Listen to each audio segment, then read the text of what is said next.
ملي تكون باغي تحكم على شي شخص اولا تبدا شي علاقه جديده ولا تحط الثقه ديالك في شي بلاصه، خاصك ديما تشوف اصلها.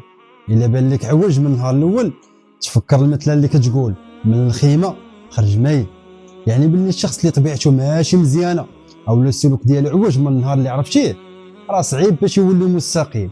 العيب اللي كيكون في الاساس عمرك ما تقدر تبني مقاد من الفوق. الشجره الا تبنات عوجه صعيب باش تقادها. كون ذكي وما تضيعش جهدك ووقتك في محاوله اصلاحك لشي حاجه اللي ما عندها حتى نتيجه. الا بان لك الاصل عوج اعرف باللي النتيجه تكون مايله بعد من الاول باش تهنى في الاخر. كنظن الميساج واضح.